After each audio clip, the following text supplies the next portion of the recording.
If bounties and gold are this important, how come the surrender system is based off of time and not gold difference? Well, we're not going to base the surrender system off gold difference because that's like very unclear, right? Like, and it also creates weird things where it's like, I want to surrender. I can't. They are not far enough ahead. If I feed, then they will be far enough ahead, and then I can hit the surrender button. It creates some perverse incentives for starters, but also it's just like time is very elegant. It's like, when can you surrender? 15 minutes into the game. It's very easy to hold that in your mind as a player and understand that. Also, additionally, we find that when players attempt to surrender, they usually know, we've got data on this. When players attempt to surrender, they usually know what they're doing.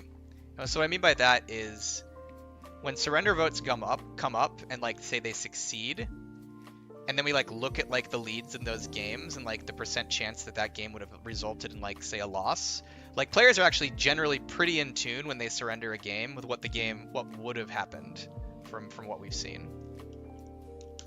That's not always the case, right? Like as an example, if you're on a team with Kayle on it, the data that we've used to evaluate this doesn't account for Kayle. So what I mean by that is like when I say like players are how to describe this, because I know Captain Gameplay is disagreeing here, and you know he has reason to be skeptical of some of this data. The data we use to like to like understand gold leads is stuff like, hey, in the average game with the average number of the average players of this MMR, if you have this amount of gold, what is the likelihood that the game ends in a loss or win for the team, right? Like you can kind of like calculate the percent chance to win based on a gold lead. That doesn't mean you're going to win, to be very clear, but like you can calculate it. But like there's a lot of like factors that go into there. So as an example, if you're playing Kayle, surrendering is generally a bad idea. Because if you're playing Kayle, you're on Kayle, right? And so there's a lot of complex things that go into the equation when it comes to surrendering.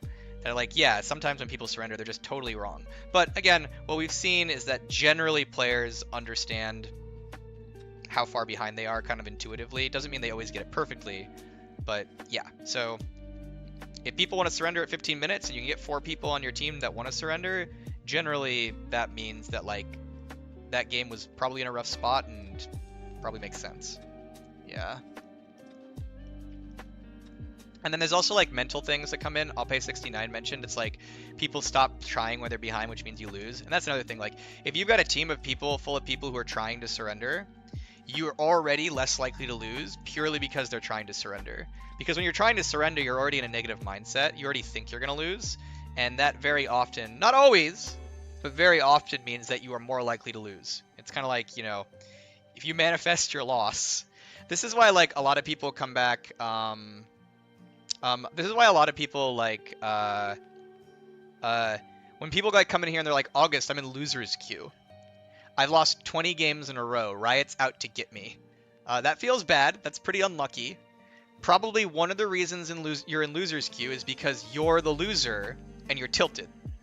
And so when someone gets into loser's queue, what could easily happen is they get tilted, they get upset, they start playing worse, they start blaming Riot for putting them in loser's queue, and that actually just manifests more losses for them. Because when you're in a negative mindset and you think you're going to lose, you're more likely to lose. That ends up happening.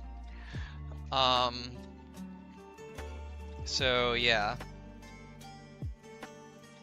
That's something to think about with loser's queue. P.S. Loser's queue doesn't exist. Riot does not throw you into a queue full of trolls to ensure you lose.